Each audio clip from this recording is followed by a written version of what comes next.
Welcome back, Talk family, and thank you for joining me on another episode of Talk the Talk.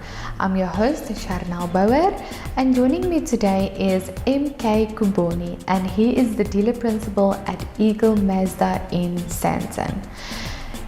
It's an absolute pleasure having MK here in studio today, as he is a very big champion for women moving up the ranks, especially in the motor industry. He leads by excellence and by setting an example for his team. He believes customer service and hard work is key in sales, as MK and his team always goes the extra mile to ensure customer satisfaction. So without further ado, let's welcome Khuboni, and as always, this interview is proudly brought to you by Seriti Solutions, MFC and 𝙆𝙆 by Nedbank.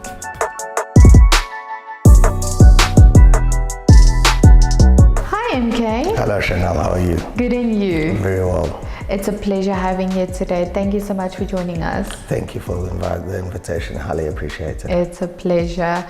MK, we would like to start off by asking you to please share your journey and tell us a little bit more about yourself and your position within the motor industry. No, not a problem. Thank you very much. MK Khuboni, dealer principal at Eagle Mazda. Been in the motor trade for 11 years. I've been with Eagle for all the 11 years. Wow. I started out as a sales apprentice in the motor trade, originally from KZN. So I took the great trek from KZN to Johannesburg. Yes. Started as a sales apprentice, moved towards a sales executive, became a sales manager, and I'm a dealer principal now. So it's been a interesting and rewarding 11 years in the trade. You moved up all the way from the bottom up. Yes, if there's a move from the bottom up story, you're looking at it right now. So I've been in the industry for a long while. And MK, what do you love most about representing the Mazda brand? One of the things I enjoy about the Mazda brand is that since Mazda became its own independent brand and moved away from Ford, is that Mazda clientele know what they want. They expect reliability, and you don't have any concerns. And if there are concerns, they're very minimal.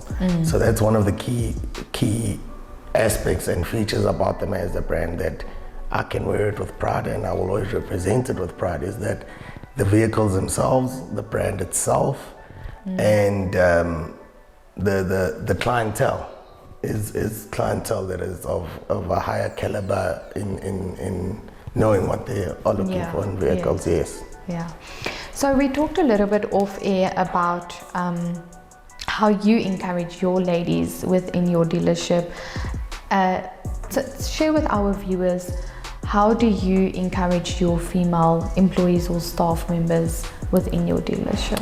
Like I said, the motor trade is always looked down on women, and I think that's something that needs to change in terms of the mindset. Definitely, yes. From the leaders of the motor trade, and we need to give women opportunities in the trade, because they play a very vital aspect. And I look at it in terms of my team and my saleswoman and my stock controller and my receptionist, my service advisor, my female service manager, is the feminine touch, the TLC. As I say, you must have a bulletproof vest, because you're always seen as a female that you can get your way and I can be aggressive, which I really tend to feel that as leaders, we must give them the opportunity to grow within the industry, and we need a lot more female sales managers, a lot more female dealer principals, and a lot more franchise directors sitting at the top, having those conversations with the so-called men. Making those decisions. Yes, because as the mothering nature of most female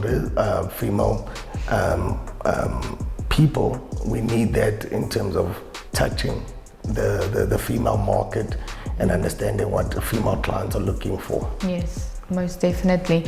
Yeah, because I think women shouldn't be looked down upon, or not looked down upon, but to say that put a limit to it. Women can only do admin, or women can only do this. Women can do absolutely everything that men can do. They can work on cars, they can gain the knowledge and the experience of vehicles as well, do sales, lead, like you said, make those decisions. It's possible. Yes, and I fully agree with that. My top salesperson is a female. Wow. And she does very well, Sidika. She's very inclined in terms of customer service. And those are one of the examples in terms of when we see females, it's always admin. We don't believe a female could be a strong salesperson. We don't see a female being a service manager. It's always being put that a male person. And that is what we are trying to change. That is what we are trying to, you know, change people's mindset and outlook on it. Yes, like I say, I look at Marilee. She's been a service manager for the past 10 years. And she does her work exceptionally well. Neo, who's one of my service advisors, jumped into the role and took it and ran with it. So it's of importance that we recognize females and we give them the appreciation, and we do push them to the next level to become the next generation of our leaders, and let us as males be led by females also, so we can just get a better understanding of the female clients, the female, you know, the stories of females coming to a workshop and they never get explained, and they tell you that all of these things are wrong in the vehicle because they tend to have this perception that females don't have technical expertise. But if a woman is explaining to another woman why you need to get brakes done in your vehicle, just it's a different perspective. Different perspective. It's not a guy who's trying to upsell me those things, but I'm understanding why those things need to be changed and what it is and what of safety benefits of me doing It's such. so wonderful to hear that you've got all these ladies in your dealership that are excelling and doing their best, but I also think it's because they have the support structure from you, so it filters down through. No, everybody in my team, I say we know that we're a team, but we also are a family. And in a family, you need to have brothers and sisters because we spend most of our lives in the dealership space, and you need to have it's like your female counterpart is actually a sister, and your sister will teach you things that give you more experience about moving on to life. The same as being a brother to a sister, those kind of things. So my female staff is exceptionally amazing, and I mean from Beauty to Audrey to Sidika to Neo to Marilee and many others that I can't think of right now their names. But they do an exceptional job. And funny enough, we've just employed 2 more female sales apprentices to come into the dealership space so they can learn the motor trade and understand the various aspects of it. That is wonderful. And we really need to, you know, encourage more people or more, you know, men that are in management and dealer principal roles to say that let's take these ladies and build them up from the start. Like I said, I started as a sales apprentice, and if you give somebody an opportunity and you guide them and they learn the right traits of the industry, the world is an oyster. They can grow into sales executives that are top of class. They can have opportunity to become sales managers, dealer principals. So with the right training and the right mindset and a positive attitude, you can always take those women to another level. Yes. So with you having such a enthusiastic, you being so enthusiastic about the ladies working for you, what do you think, or what is your opinion about our women empowerment initiatives, which is powered by MFC and 𝙆𝙆 Nedbank? Like I was saying off air, it's great to have certain platforms where we recognize the woman in the trade, and not to think a woman is none the wiser about the motor trade. We need to build them. There are people that need to be empowered, and the empowerment of them will be the betterment for the whole trade. If we get more women into it and not put them in a box to say, you're a woman, you don't know the trade, you're just supposed to make sure my invoicing is done.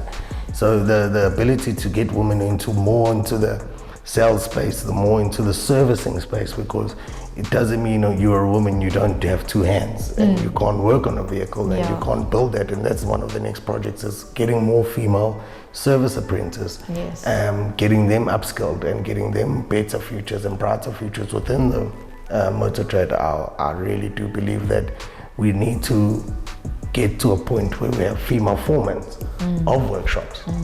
That's exactly where we want to move in. We want to spread the word, we want to encourage, we want to uplift, motivate, inspire all of the ladies and tell them that it is possible. And with men like you, we can definitely do it. No, it's nothing that should be stopped, and we should not be providing challenges and obstacles. We should be building them, and we should be giving them opportunities, as they all deserve opportunities. And it's going to be, like I said, the benefit for everybody in the motor trade to have more females in our spaces, in questioning the norms. It's a betterment of the whole industry. Yes. Not just the people, but the industry as a whole. Like, and we mentioned it earlier, is that I look at people who was funny enough, my mentor, and she's the one that I learned the trade from, Renee, and she's the sales manager at Eagle Ford. And the one thing that I've always appreciated about her is that she has that feminine touch. She's caring for her clients, and she builds relationships, and her clientele is based on Renee will always look after me, like females do. It's very important. Customer service is very important. You need to understand your clients' needs and wants, and not only trying to just sell a vehicle. And that's what you see with most female clients, female sales executives, is that they have that extra TLC towards clients, and it's just not a deal for them. And one thing I've always said is, you're not selling a bottle of water and then you don't see that person. You are building a relationship. You're selling a part of that vehicle is going to become a part of that person's life. Yes, every person that buys a vehicle from us, services us, is part of our family. And being part of our family is the female staff that look after our clients, and us as male staff, we need to look after the clients, because if we're all a family, we're all together and we're building something for the future, and we need our females to be more involved in that. Yes, most definitely. MK, I thank you so much for coming today. Thank you for taking the time. Thank you for being here, sharing your knowledge and experience and your views, and helping us to empower other women and, thank you very much. Just people out there in general. Thank you very much, and thank you for the opportunity provided. It's always great to have conversations regarding the females in the industry, and let's build it on. Yes. With platforms like these, we can only move from strength to strength. Yes. Thank you so much. Thank you once again, Chanel. Viewers, we would like to thank you for your continued support and encourage you to like and share our content. Our non-profit companies, the Motoring Woman of the Year Awards, powered by MFC and Evo by Nedbank, and the Talk Studios, sponsored by Sariti Solutions and Evo by Nedbank, are platforms aimed at empowering, uplifting, and celebrating the women of motoring South Africa. We are not just telling stories, we are changing lives. If you are searching for a new or pre-owned vehicle, please visit www.auto.evo.africa. We have a wide range of vehicles on sale for you to choose from, and we only advertise on behalf of reliable and trustworthy MFC accredited dealerships. This car listing portal is user-friendly, and you can also find vehicle reviews, car maintenance tips, and automotive advice, all courtesy of Talk Studios. Ladies, there will always be challenges in your life. You have two choices of what to do with these challenges. Either let it get to you and get you down, or see it as an opportunity to grow. Every single thing is a possibility for something positive to happen. We're all put on this earth to dream big and think big. Nothing in life is a problem. Everything is a possibility. And that's a quote from Sadhguru. And with that, I would like to remind you that the question should never be, who's going to let me? It should always be, who's going to stop me?